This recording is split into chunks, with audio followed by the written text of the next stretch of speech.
If the freedom movement is the only thing standing in front of us in New York City, Foreign or domestic? Who do you serve? You serve the state.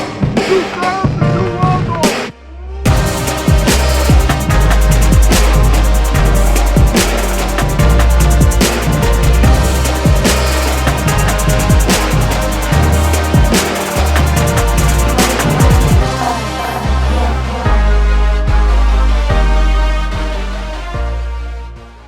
episode 23 of the Mighty Fuzz podcast with brother Mitchell Bosch. Welcome, Mitch. Thank you, Greg. Thank you for having me. Of course, man. This has been long awaited, guys. Mitchell Bosch is a 3-time war vet, fought for his nation faithfully. He's fought for medical freedom. You might have seen him get arrested a few times standing because he didn't want to show his Nazi pass at restaurants. It has been a great honor to stand with you, brother. You've been inspiration and really shown me the importance of leadership, specifically to men. So I welcome you today, man. How you doing, brother? I'm actually glad I'm here, man. I'm glad, Greg, that you started up this podcast because you're actually making a difference in the world. And this is one of the ways that you lead. By bringing up, different people over here with different thoughts to go ahead and put out information that is much needed in the world in order to make a difference, not only today, but in future generations from now. Awesome, brother. Awesome. And yeah, man, let's start with your military background. You're a 3-time war vet. So that means you went once faithfully and said, I'm going back again and again. Take us back. You said you enlisted in 1999. Is that correct? Yeah, that is correct. No, I enlisted in 99 and I ended up going to Iraq twice and Afghanistan. I went to Iraq in 2004. I went to Iraq again in 2006 and Afghanistan in 2009. Each time I went for a year, and it was really defining moments for me because, I learned about myself. I grew from that young guy who thought I knew it all. I had great mentors. I had great leadership. I like to give a shout out to one person individually, Heath Roscoe, because when I was the executive officer of my company and my commander ended up for personal reasons not being able to continue on, he had the faith in me to go ahead and command, which is a great privilege in the military, to go ahead and be able to lead the young sons and daughters of America in a time where we're on the battlefield. So I want to thank. I highly doubt Heath Roscoe was going to see this, but I want to thank him personally because there was other individuals who were captains there who went through the career course. You have to go through the career course in order to become a commander, typically.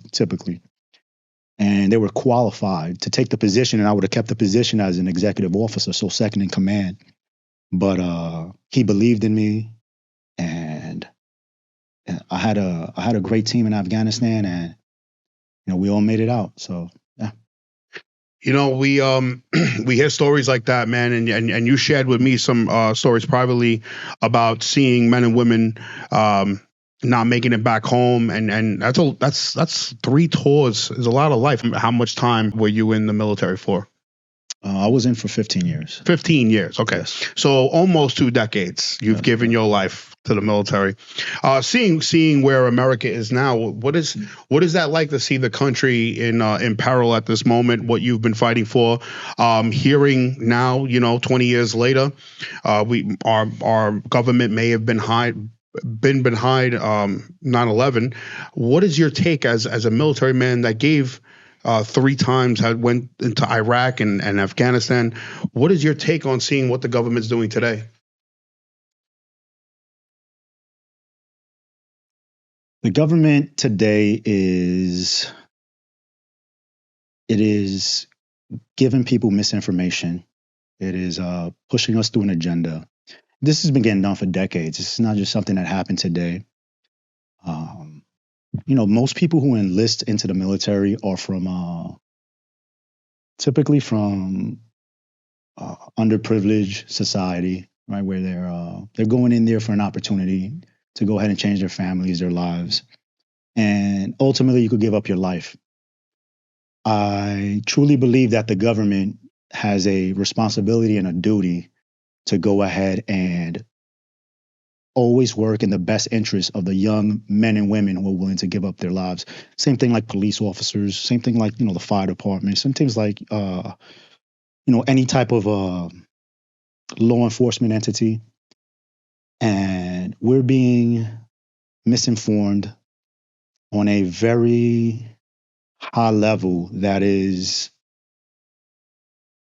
to me, it's borderline criminal, right? Because there's individuals, and I've talked to you about this, about the young, I'll say his name is David Malenbrock, right? He died when he was 19 years old. And Christopher Rutherford died. He was married. So this is, David Malenbrock died in Iraq. Christopher Rutherford died in my second tour in Iraq. And both these individuals, one was 19. I want to say Christopher Rutherford was about 24, 25 years old. And they gave up their lives. Their families was impacted. Their communities. Christopher Rutherford's wife couldn't keep up and stay over there. I never knew what happened to her afterwards. I told you about David Malenbrock with his daughter. She was just 2 months old. His wife, they were just newly married, 19. You got your whole life ahead of you. Now, you have to understand that in any type of war, the young men are the ones who end up being casualties. That's the way it's been historically. So when you have that responsibility, it should be for America's defense.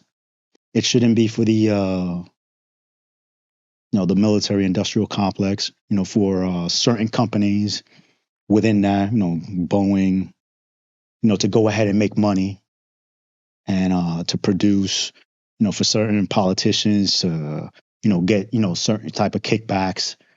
It shouldn't be that. It should be because the American people are in peril if we don't go ahead and go into war.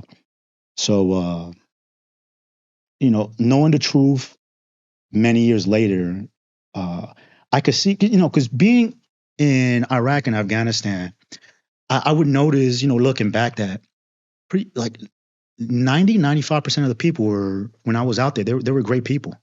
They were very humbled.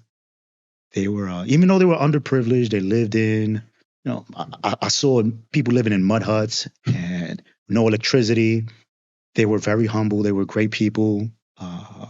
They would come over to you, try to say hello, get to know you. Obviously, you have the situations, but when you look at it, it's like let's say China invaded United States and they were patrolling around here and they're telling you, you need to be in by a certain time at night. Let's say by 7 o'clock, by the time it's dusk, we want you to go ahead and go in, and then you can't come out to dawn. So and you're thinking, this is not your country. How can you put rules and regulations in our place? So was there a threat to America? It's debatable. It's very debatable. It's a debate that I guess we'll find out with time. I think you bring up a good point, bro, because that's the thing, right? Like what we're seeing happen is it has definitely always been happening. It's just we have cameras now, we have more information now, more people are speaking up. And I really get concerned for the veterans, because I believe that if they know that they're training you guys and have you guys close to the vest when it comes to the technology, that you guys would be the number one thing to get rid of or even attack. If in the event they were trying to attack we the people, you would be the number one worry on if I was a government trying to attack the people. I'd be concerned most of the veterans for the organization that they were taught and trained and stuff like that. So I think you guys all have a target on you guys, and I really pray for you guys. I mean, I'm sure you speak with other veterans. What are they saying at this point, seeing all this happen? I mean, you guys have the pulse on what would be the most danger to a country. I'm almost positive a lot of bells are ringing with most veterans at this point with the country. What's the pulse with the veterans? Most veterans, they know what's going on. Most of them keep to themselves. Most of them want to be just left alone. They just want to live their lives. They've been through what they've been through. Whether they have PTSD, they have let's say broken families, because being in the military is a hard thing. There's a lot of divorces that go. I think the divorce rate is so much higher in the military than it is in the civilian population. Being away from family is just serving in general. It is a privilege, but it comes with a lot of sacrifices. So what happens is that you got the sunk cost, right? You went ahead and you served your country in regards to even being in garrison meaning that you was in the country in the base that you was in, right? Or going overseas. The sunk cost of being patriotic and loving your country, it is instilled in you. It's still in the everyday life of the military. So as each individual gets out, and I can't say, well, I'll say the majority of them, they want the best for America. And I would say the pulse right now, to answer your question, is that they're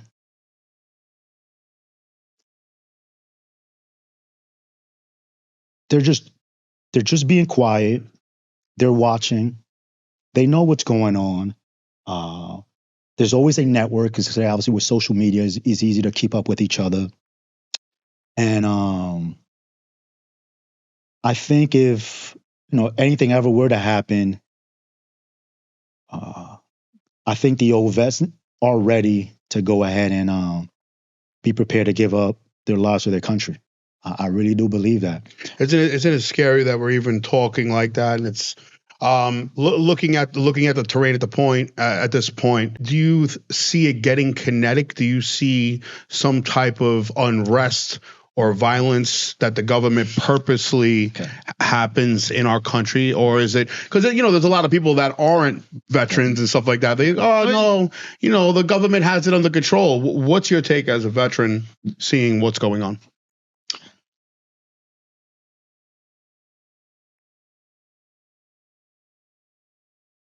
I could see it getting kinetic. Yeah, people are being pushed to their edge in regards with their livelihood, because of inflation.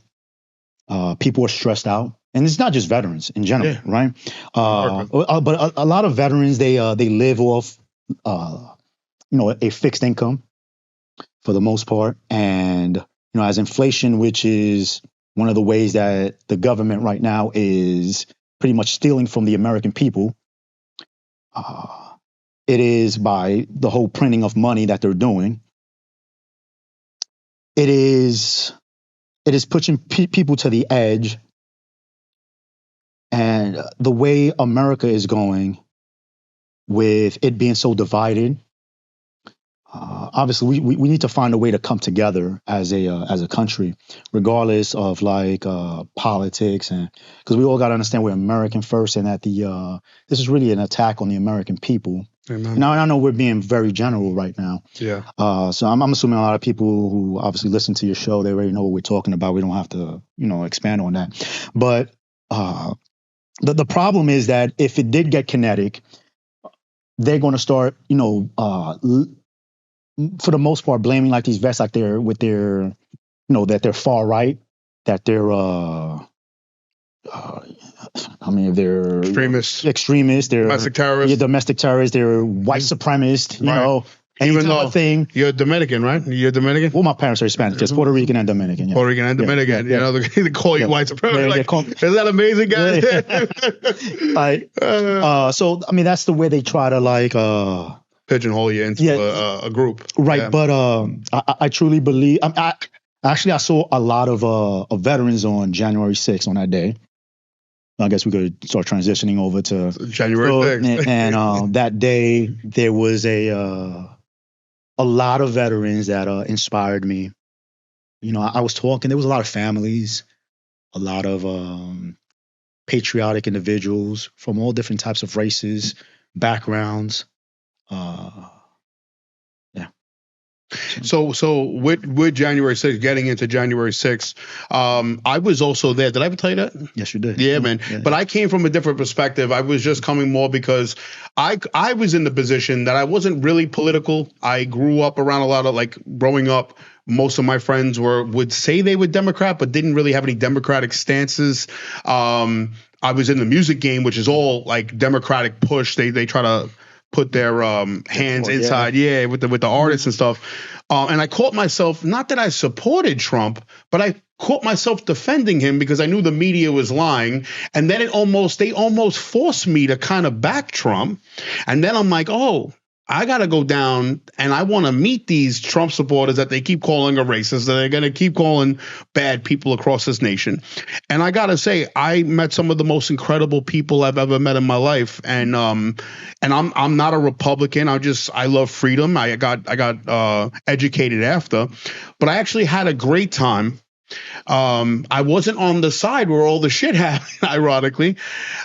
You being there, what was your take on January 6th? What was the reason you even went? Were you already supporting Trump at that time? What were you doing at January 6th, sir? So it was mainly because it was the Stop the Steal. And it was just incredible to me, like how on election day, I went to sleep and Trump was ahead.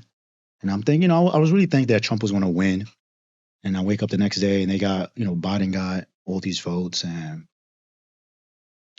so heading into January 6th, I'm going down over there. So I remember it was a very cold day. And I remember the Trump speech. And then from Trump's speech, when it was over, when he told everybody to go ahead and protest at the Capitol, I ended up going to my hotel room because it was just cold, and I was like, I had enough, all right, with everything. I didn't want to. And then the situation with Ashley Babbitt happened when I was, because I turned on the TV from my hotel room and I saw Ashley Babbitt got shot. So that led me to go ahead and go to the Capitol, and I headed over there. So I didn't head over there immediately. So you went back over there when you seen Ashley Babbitt got shot? I saw Ashley Babbitt got shot. Well, if Ashley Babbitt never gets shot, I don't think I would ever went to the Capitol. But I saw her get shot, and I was like, I have to go over there. Like, I got to see what's going on. Like, we just had the whole George Floyd situation, right? And so it's just funny to me. Like, I think most people don't know Ashley Babbitt's name. Right? Yeah. Most people don't. Or think she was doing something wrong, or No. Yeah. What a day that was, because I think the best part of January 6th, and we're going to get more into what's going on with you, but I think the best thing that if anybody was there that we understand because we were there, and the people that weren't there and just watched it on CNN and just heard it like Sports Center, the play-by-play, you really don't know what happened because it seemed like the craziest thing ever. But when you went there, they totally, we're talking movie status, epic movie exaggeration of what they were trying to portray was happening. And they try so hard to make that stick, and it's not sticking. And I'm so happy for that. But we go into this unfortunate circumstance we're in, that the FBI and the feds are, because, this Biden administration, the DOJ gets weaponized against the people. You're a veteran. They want these numbers, right? They need to prove that day was an insurrection. Correct. And yes. And the feds came to your house and arrested you. Now let us back. Before they came over on February 14th and they arrested me. The feds came over in August of 2021, and they came over and they talked to me. It was actually, it's interesting because we were talking about the whole thing with Stuart Scheller and the whole thing with the Marines that got killed in Afghanistan with the withdrawal. I started telling the FBI they should be having better things to be doing right than to be dealing with coming over to my place And obviously, it is the Capitol. They should have all type of like high tech cameras all over the place that they could see everybody that's there, which is interesting to me, right? Because they could obviously see that I was there, but they could never find out who was the person who laid down the pipe bombs, right? On both sides, right? That's very interesting to me, right? Yeah. Which it's the Capitol. Like it should be, in my opinion, like they should have cameras. They should be able to see 360, probably even 720 and above, right? Like, that's a real interesting perspective. I'll be even forward to say that they purposely don't want to see that. There's no way they don't have it. Right. There's no way that they don't have that. And so they came over, like I said, in August 2021. My main thing is like, why would they not arrest me? Right. Obviously, you have all the evidence, right? What is the difference between arresting me in August of 2021 and arresting me in February 14th of 2024? Right. So because August of 2021, we're looking at 7 months later, right? I'm assuming we're talking about the DOJ here, right? And the greatest country in the world. Like, they should have all type of sophisticated systems to go ahead and figure out who did what went on. Why wait? Why have that gap between August of 2021 and February of 2024 to arrest me? Right. And why that gap in between? Specific. Why that gap in between? Why so long? Because I'm thinking, okay, they came over, they immediately questioned me, and then they ended up going about their business. So to me, it's all political. It is definitely political, and this is banana republic, third world country stuff, bro. I mean, people have to go ahead and show that again that they're serious about the alleged insurrection, where obviously there was no weapons. You're not allowed to have weapons in DC. Right. How are you going to have an insurrection without any weapons and take over? Can you please explain that? Like for the people, because there's a lot of people that are not veterans that probably never seen violence in their life. Explain how many veterans were there. If this was truly, and generally and objectively, yes. If this truly was the intent of these veterans, they were getting in that building, and without a doubt, if that's what they truly. I mean, you know what I mean? I'm just okay. No, first of all, obviously we didn't go in there as one mass centralized force. Right. It was all decentralized, right? People were with different types of emotional levels that's happening. Because again, the thing that happened with Ashley Babbitt, because I think most people were there, to go ahead and just protest the 2020 election. It's not like people were down over there, like, trying to burn the place down, like what happened in the whole summer of love in 2020, with all the issues with, I'm not going to bring up all the other groups, but, all the specific cities in America after the whole George Floyd riots. Now, the key thing is that how can you have an insurrection when the police force are the ones you're not allowed to have, there's nobody over there with a weapon. You're not allowed to have a weapon I'm not trying to say nobody had a weapon. I can't give you a 100% status, right? Yeah. But I would tell you the majority of people did not have weapons there. So you can't have an insurrection and try to topple the government. With Trump flags. With flags and people protesting and, and I would say for the most part, like I saw the people like smashing the windows and doing all this type of stuff. I remember I grabbed one of the guys that was smashing the windows, and I was like, "What the hell? What is going on with you?" I truly believe this was like one of the Antifa individuals. I 100%. Truly 100% believe it, because I remember I grabbed him and I was like, "What are you doing?" And he was like a young guy. He had his mask on. He ran away. I still vividly, they had that on camera. If they ever want to show it, me grabbing that individual. But it's part of the whole rules for radicals with Saul Alinsky, which is having people come in undercover, pretending like they're Trump supporters, and then causing chaos during the whole thing, and putting up situations where it makes the whole protest look in a negative way. So it was just amazing how everything was in lockstep, right? So they purposely started shooting smoke cans into the crowd. The crowd is literally getting all agitated. It's annoying. People start getting, a little rowdy, and you see it happen. And while that's it's happening after the whole Ashley Babbitt thing, Right. Ashley Babbitt getting shot at, right? Which is, it's a moment where you're seeing a situation happen, right? I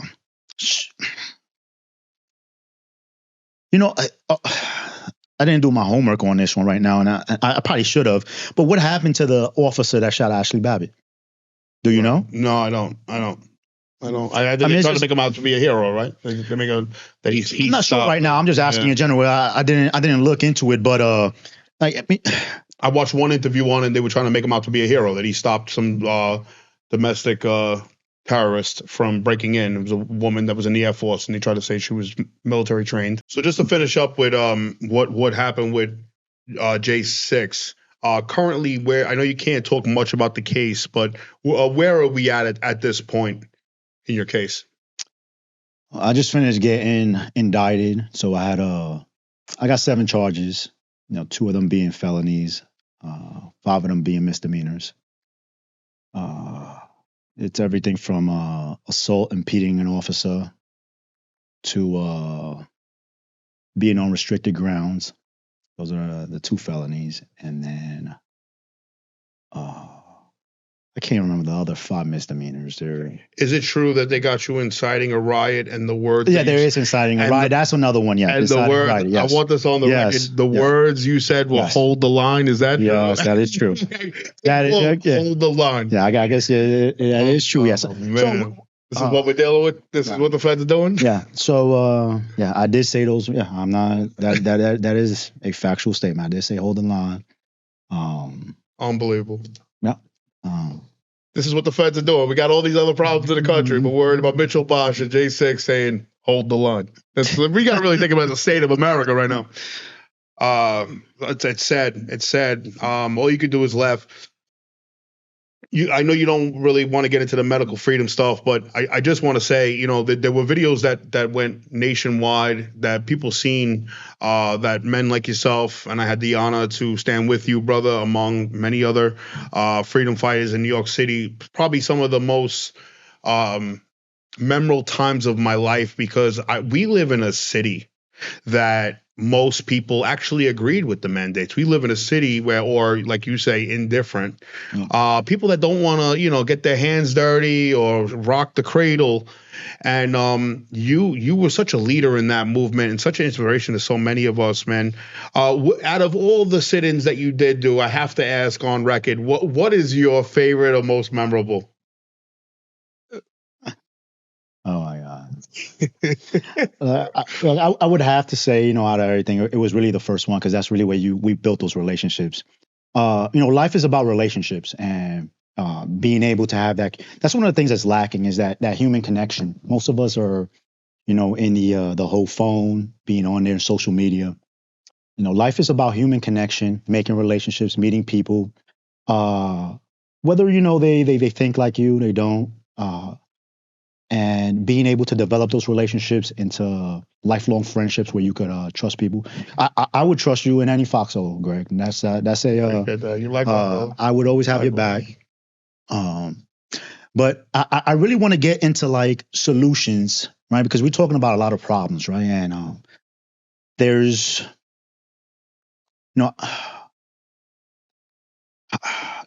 I keep thinking about where America is going to be at. They got, talk about Agenda 2030, Agenda 2050, where America is going to be at in 2030, 2050. We have a lot of issues. They are brewing.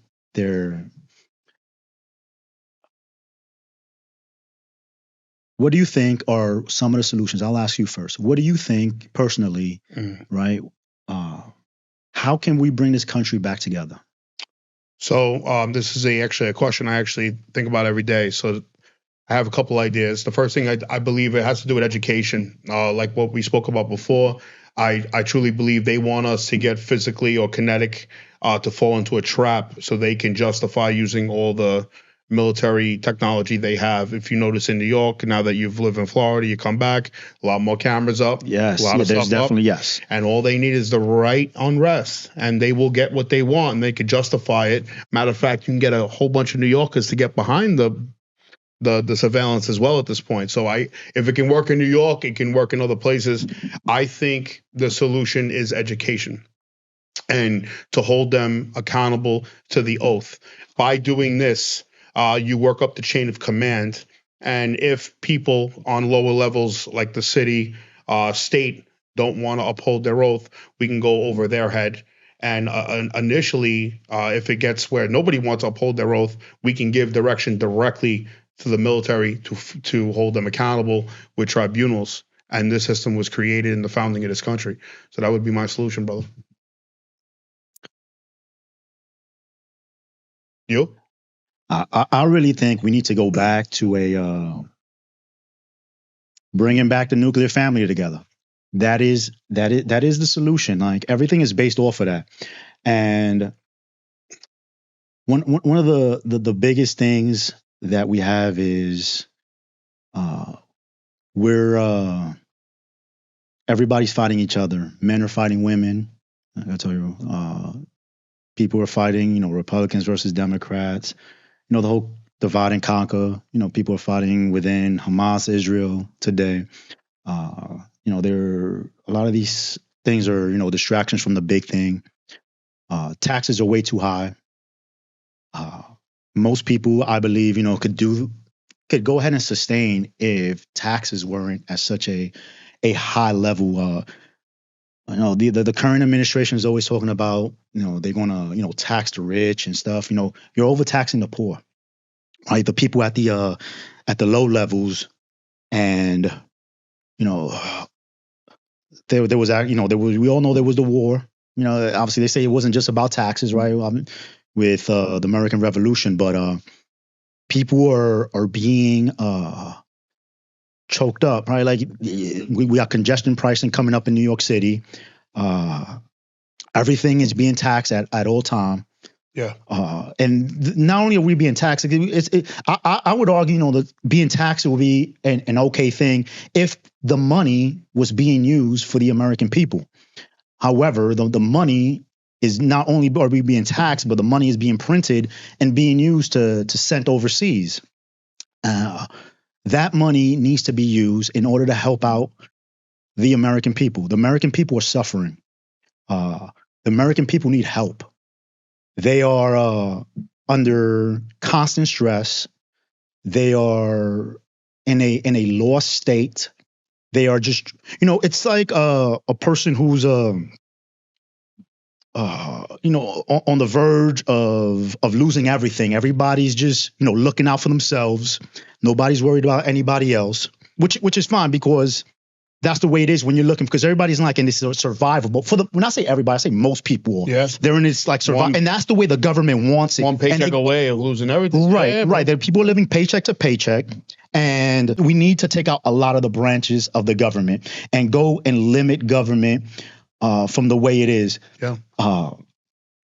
We should be pumping a lot more money into teaching folks from the education system. I told you this, that people should be graduating from high school with some type of blue collar skill. It is embarrassing that in America, when you go to school for literally at least 13 years, I know they got like, what is it, under 3, whatever it is in New York City now, but you go, from anywhere from pre-K, so I guess 14 years, you go to school and people don't know how to have, you should be able to have a certain type of skill, be like a mechanic, be a carpenter, electrician, be something that would be stabilizing and helping out society. Adding to the society. Yeah. Where most of the high school students, I would argue, are lost and undecided into going into when they go into college, because the majority of people go into college.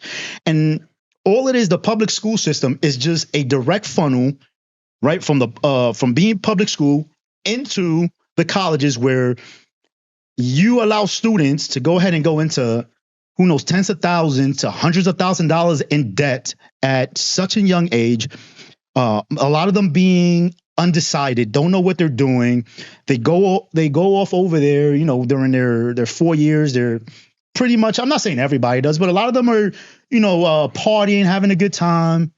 They graduate, a lot of them with useless degrees, it is affecting America.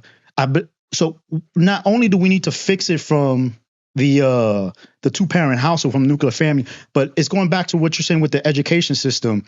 We're putting all that money that is being used for the administrations of these universities that are giving worthless degrees. The DOE has the inherent responsibility to go ahead and ensure that all these colleges are, for example, like these for-profit colleges that are just there to and I didn't go to a for-profit. So if you go to a for-profit college and you had a great life, then obviously you're not in it. But for the most part, these for-profit colleges are not. They're going to go ahead and give you a degree, and this degree is pretty much worthless. It is typically a liberal arts degree. So everybody, you go ahead, you graduate. I remember my son was telling me that when he was working at Chick-fil-A, that he was there working with a woman that graduated. This is obviously a big outlier in general, but she graduated from law school and she was working at Chick-fil-A. Because most people don't have a plan. You're not guaranteed a job when you have your degree. So going back on everything, you should have some type of, in America, right, where you go to school and it's publicly funded by taxpayers' money. You should have a blue collar type of job where you're able to give back to society. And Mitch, I think you're saying something very important, man.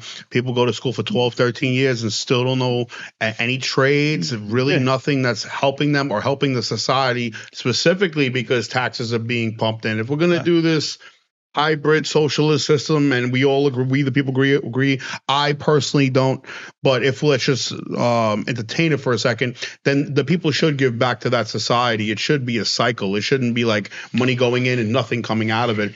And I think you're spot on that most children are distracted, even going into college and then taking out all those loans that'll hold them and stop from buying a house later or whatever, because they owe so much out without even knowing what they want to do. And I truly believe it's by design.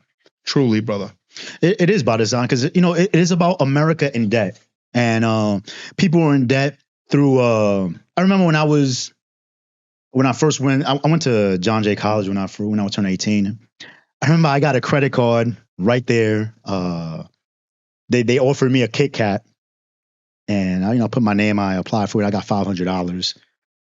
I went and I spent that money on clothes and all types of crap. It was automatically maxed out.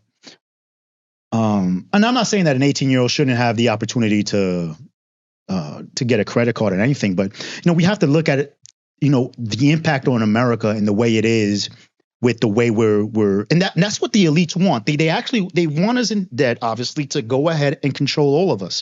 So you get in debt by an 18-year-old getting credit cards, getting into student loan debt. They graduate from college, they go ahead and get a car note, right? They start renting out their own place, obviously being an adult, right? But we need to be, there should be, not only in school, though, being fiscally responsible, it should be coming also from the household. Because that's one of the key things. They put a lot of the burden in the school system, at the home. Takes away the culture. Yes. And then you indoctrinate from the school. Yes. Son.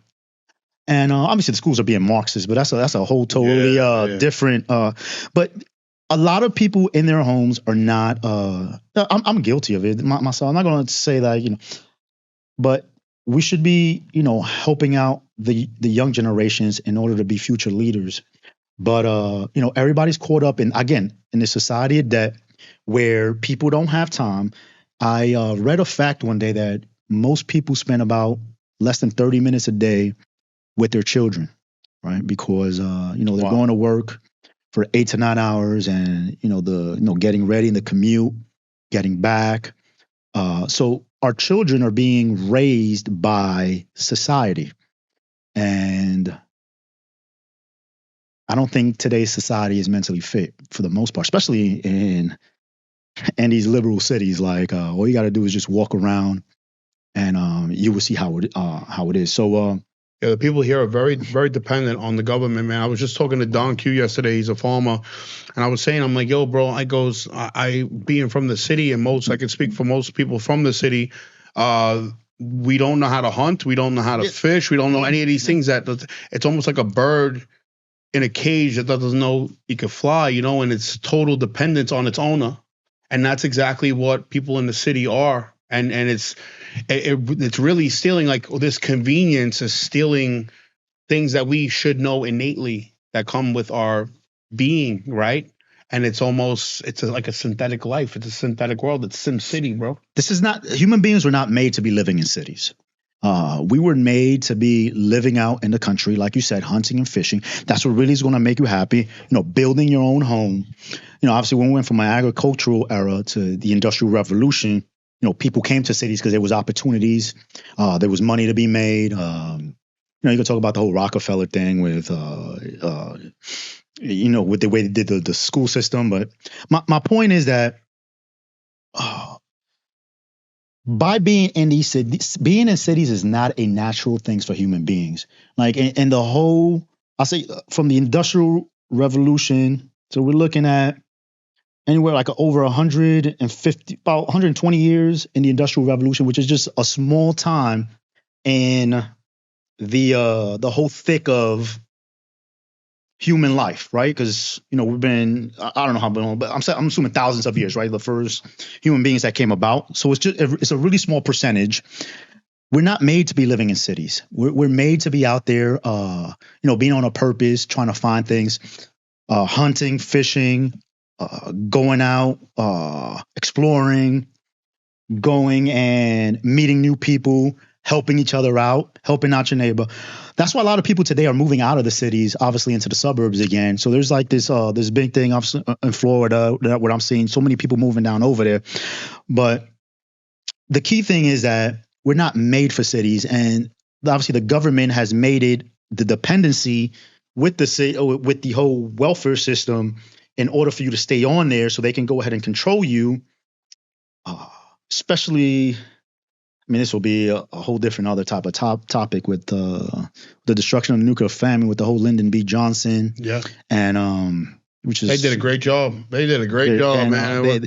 These evil geniuses did a destruction, and you really see it. And it goes into the gyno-centric society that you speak of, and the importance of having a man at the helm. It's just a natural state, and I just want to connect something with that. Because I've been really getting into like common law, the natural law, which is actually that book there. And there's a natural state of things. There's a natural law in nature, right? Let's put religion and faith aside for a second. Whoever created this place that we are in, there's a natural law, and there's a man always trying to make synthetic laws and make these agendas and all these things that are not natural. They don't come from nature. And I truly feel that there's a genetic difference for the reason of leadership of men of their household. Now, if it's a bad man, bad leadership. But I purposely think the government that wants a synthetic society purposely broke that down and took the man out of that leadership role. What's your take on that, sir? So that all goes through into a gyno-centric society, right? So what happens is that this society, especially the Democrat Party, they're made for women. And I'm not here to bash women or anything. Like the key thing is that women are looking for structure and leadership, right? And since the man is taken out of the home, right, they're looking now at whether it's their careers and specifically the government for leadership. So as you continue becoming a bigger gynocentric society, the government naturally gets bigger and bigger and gets more restricted because the society is becoming chaotic. I don't know if that makes sense, 100%. because men are being taken out. You see men, like especially in New York City, with their heads down. They have no purpose. They have no guidance. They have no opportunities. Really, what they want to do is, for the most part, when I see like homeless men in the street, I be thinking, this is going to be controversial.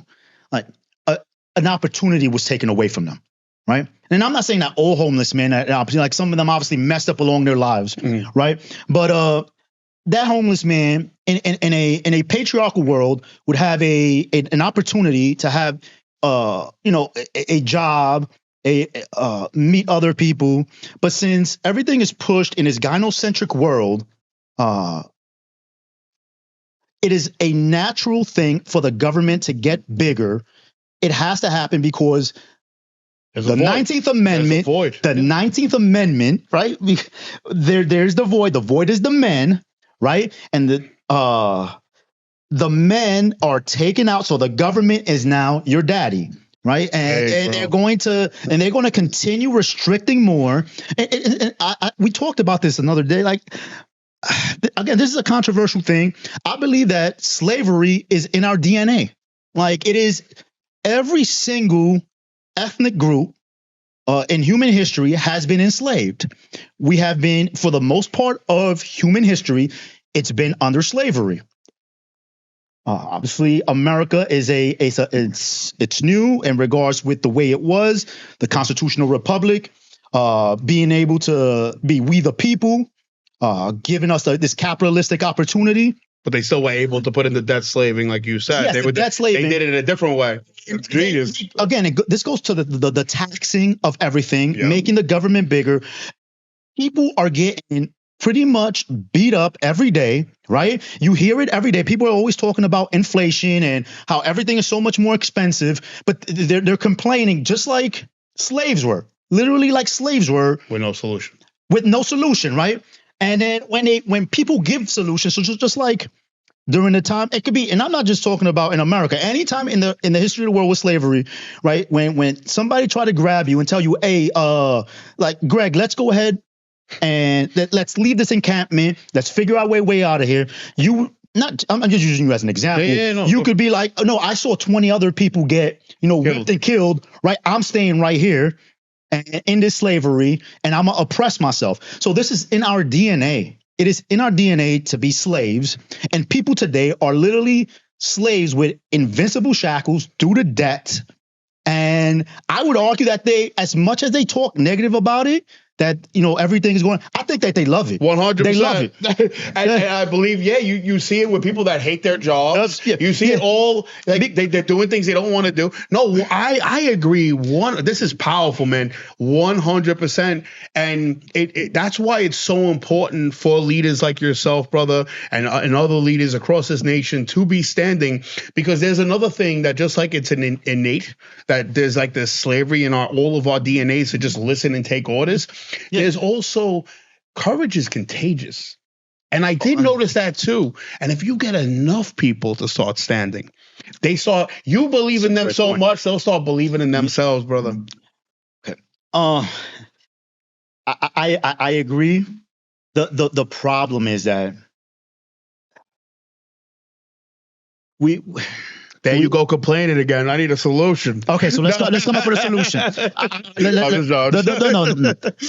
Okay, the solution. We talked about the solution. Like, we need to bring back the man back into the household. We talked about the education system, right? We need to go ahead and start voting for a limited government, right? We need to have people standing up and understanding truly what their rights are, right? So, people always say that they know their rights, and then when you ask them, like, what the amendments are, they don't know what they are. We need to get. There's just so many issues in America that, and this is the main problem. This is one of the main problems, is that, especially with the political side of it, people want a solution right now. Like, they could Google a solution, vote somebody in, and then within a year or within their 4-year term, right, they're going to go ahead and make a change.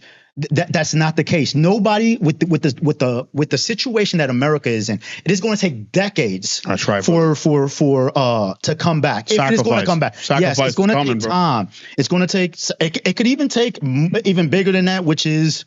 I don't even want to bring it up over here, but it could be chaos and destruction. Let's hope it does. But it actually doesn't get to that. But it's possible. Right, it is possible. But what people want, again, that's why like this, the government keeps on getting bigger and bigger, because people continually ask for this help, right? And then we are continually enslaving ourselves. Obviously, there's cameras all over New York City. There's you could drive around a bus and get a ticket. And we pay for it. We pay for it. We pay for it. We pay for the cage, guys. And you are literally paying. If everybody looked at their paycheck and all the taxes that they pay, right? You're literally paying over 50% of your wages and taxes. And that tax money is not being used. And that's what I want people to get out of this. It is not being used for the benefit, for the most part, for the American people. Like the money that is being sent out to protect the borders of Israel should be being used over here to protect the borders of America. It should be used to go ahead and for the future generation, right? Because every single country is dictated by its future generation and the amount of resources and help that we could give to it.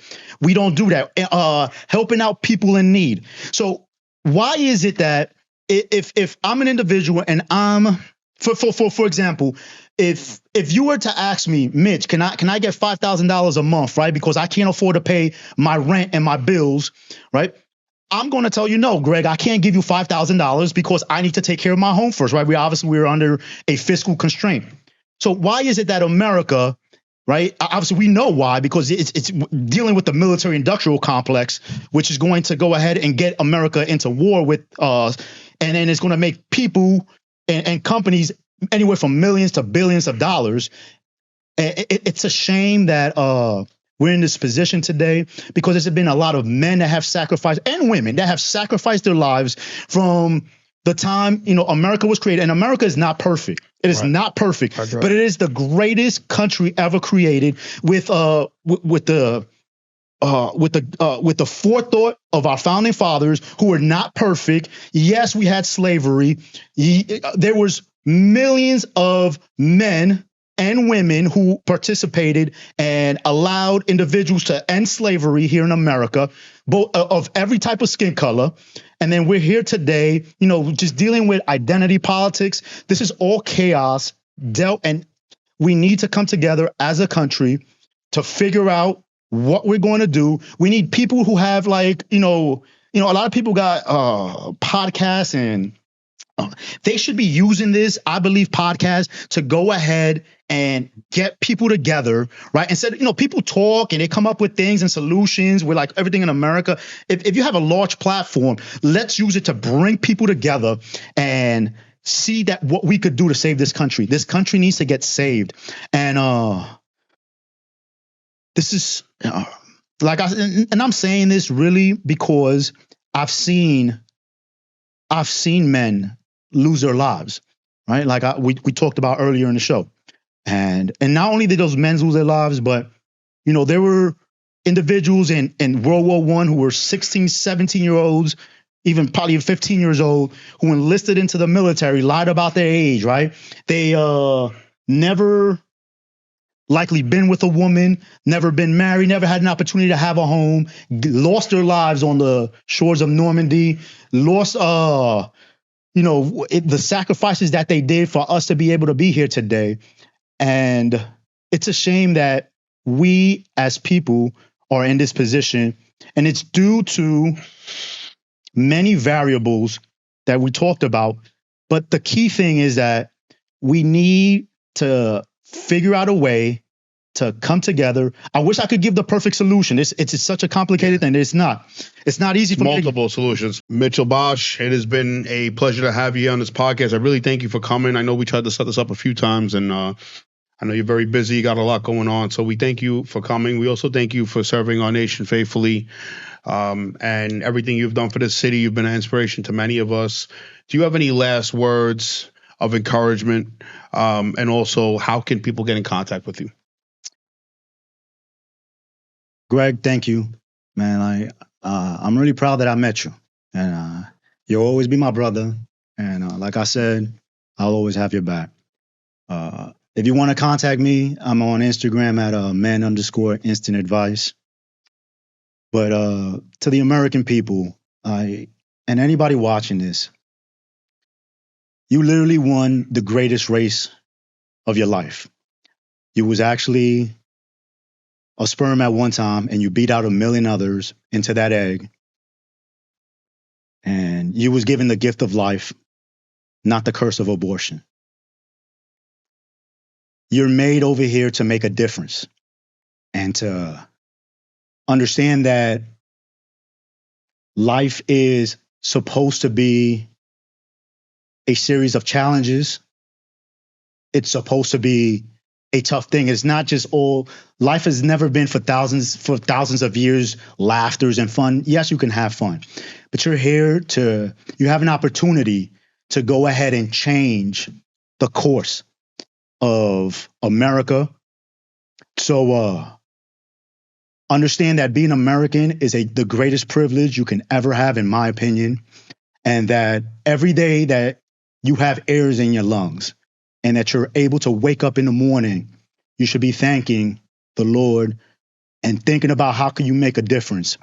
And looking at the world, we have enough problems already and issues. We should be coming up with solutions.